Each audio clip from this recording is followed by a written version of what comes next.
भक्ति में फल की चिंता नहीं करी जाती है। जो फल की चिंता लेके बैठे रहते ना, 2 माला करें उसके बदले 2 करोड़ मिल जाएं, ये फल वाले हैं। 2 रुपए का कपूर चढ़ा के बदले में 2 लाख मांगेंगे भगवान से। दिखने में लग रहा है माला कर रहे हैं, भजन कर रहे हैं, पर असल में ब्लैकमेल कर रहे होते हैं भगवान को। भगवान हमारा ये काम कर दो। भगवान बोले क्यों करूं तेरा काम? बोले हम पिछला महीना गिरिराज जी नहीं आए थे परिक्रमा लगाने, उसके बदले कर दो। भगवान हमारा घर बना दो। क्यों बना दो? बोले हमने आपका पिछले साल बिहारी जी में फूल बंगला नहीं बनवाया था, उसके बदले बनवा दो। तो ये ब्लैकमेलिंग होती है, भगवान से लेन देन होता है, आपस में लेना देना चलाते हैं लोग। फल की चिंता करते हैं कि इसका फल क्या मिलेगा। अच्छा, भागवत भी सुन रहे हैं, इसमें भी बहुत सारे लोगों को अभी वर्तमान से लेना देना नहीं, बोले इसका फल क्या है, इससे फल क्या मिला। अरे छोड़ो फल को, वर्तमान में देखो कि आज इससे क्या मिल रहा है, आज इससे आनंद मिल रहा है कि नहीं मिल रहा है, आज इससे थोड़ी समय बैठ कर के मन की शांति मिल रही है कि नहीं मिल रही है, भगवान की याद आ रही है कि नहीं आ रही है। हमेशा भक्ति में फल पे ही भागते हैं। ऐसा कौन सा मंत्र जपें जो उसके बदले में जो चाहे मिल जाए। हमसे लोग आके पूछते हैं, बोल भागवत जी में आपका कोई मंत्र है जो घुटनों का दर्द ठीक हो जाए? अब भागवत जी व्यास जी ने इसलिए तो लिखी नहीं थी कि आपके जोड़ों का दर्द ठीक कर दें। फल पर नजर दृष्टि जाने से पहले वर्तमान में जो साधन आप कर रहे हैं ना, उस पर दृष्टि जानी चाहिए, उस पर नजर जानी चाहिए। भगवान का भक्त फल नहीं सोचता, वो तो समर्पित हो गया सो हो गया। आगे आप कथा सुनेंगे श्री प्रहलाद जी महाराज की। कैसी भक्ति थी प्रहलाद जी की। प्रहलाद जी को भी अगर हम कहें ना, प्रहलाद जी का अगर कोई पर्यायवाची नाम होना चाहिए तो वो यही होना चाहिए, दृढ़ निश्चय। ऐसा समर्पण, अनकंडीशनल सरेंडर। समर्पण तो बहुत सारे लोग और भी करते हैं, पर उनमें कुछ ना कुछ कंडीशन होती है, पर ये है अनकंडीशनल सरेंडर। अनकंडीशनल सरेंडर का मतलब है कि जाही विधि राखे राम,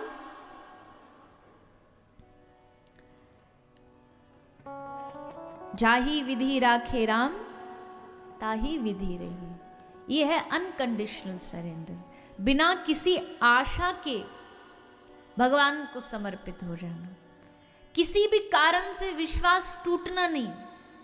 हमारा विश्वास बड़ा हल्का फुल्का सा है।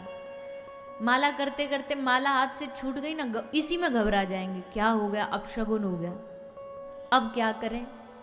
माला छूट गई, हम सब लोग पूछते माला छूट गई अब क्या करें। मैं दोबारा पकड़ लो, कहीं विदेश थोड़ी चली गई, माला तुम्हारे हाथ में ही है, छूट गई दोबारा पकड़ लो। बोले दिया जला रहे थे, दिया जल रहा था भगवान के सामने, बुझ गया, मतलब अरे भाई इसमें क्या मतलब है, सीधा सा मतलब हवा चली बुझ गया, दोबारा जला लो। लोगों का भरोसा बड़ी छोटी, कोई ने कहीं जा रहा है, ने छींक गया, इसी में भरोसा हट जाएगा, टूट जाएगा। ये छींक का मतलब। और कुछ ये भरोसा, ये जो चाहने वाली भक्ति जो कुछ थोड़ी सिखाई है ना, ये इन सिनेमा वालों ने भी सिखाई है। ये सीरियल वाले जो होते हैं ना, ये माताएं जो रात को चला के बैठ जाती हैं खोल करके, उनमें क्या दिखा रहे होते हैं, वो पति देव हॉस्पिटलाइज्ड है, पड़ा है आईसीयू में, वो जो स्ट्रेट लाइन आती है ना, वो सीधी वाली, वो टो टो टो टो करता रहता है, जो उसमें जो एकदम स्ट्रेट वाली लाइन वो चल रही होती है, और फिर वो भागी भागी जाती है देवी मैया के दरबार में।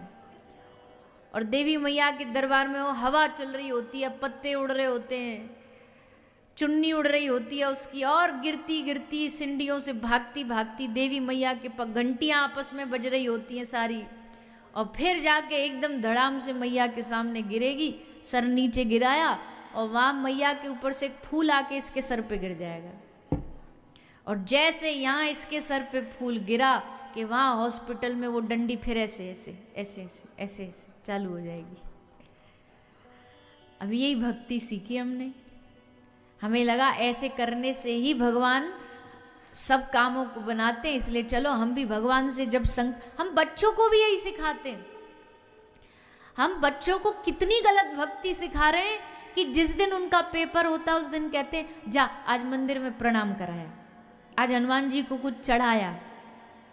मतलब आप बच्चों को ये शिक्षा दे रहे हो कि जब तुझे अपना कोई काम बनवाना हो तभी जा मंदिर, तभी हनुमान जी को 50 रुपया का पैकेट चनोरी का चढ़ा के आ, बाकी समय नहीं।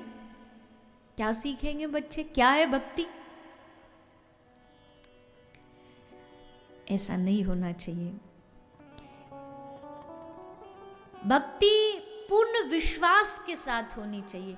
और अगर भक्ति करते करते मान लीजिए जो चाह रहे हो वो नहीं भी हो रहा है, तो इसका मतलब विश्वास टूटना नहीं चाहिए। ना मिल रहा तेरी मर्जी, नहीं देना चाह रहा तेरी मर्जी।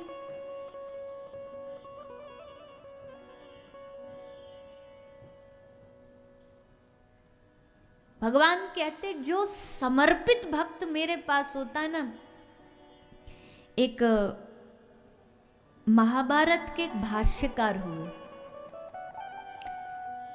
जो भाष्यकार मतलब टीका जो उस पर लिखते हैं, भाष्य लिखते हैं, तो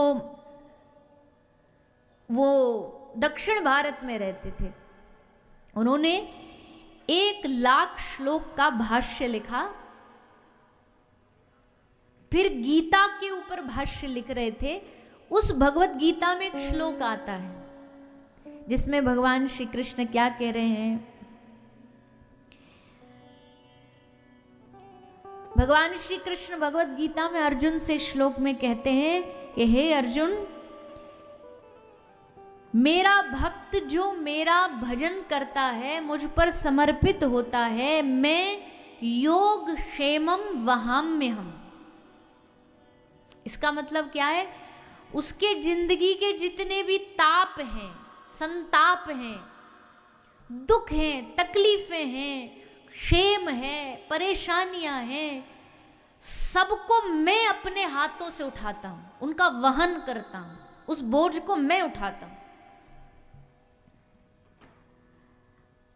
तो इस श्लोक पे जाके लिखते लिखते भाष्य उन आचार्य जी की कलम यहां रुक गई और उनको मन में आया कि नहीं, योग क्षेमम वहाम्यम तो नहीं हो सकता। अरे भगवान जब भी भक्तों पर कोई आपत्ति आएगी तो खुद थोड़ी आएंगे, किसी को भेज देंगे उसका काम बनाने के लिए। ये पंक्ति गलत है।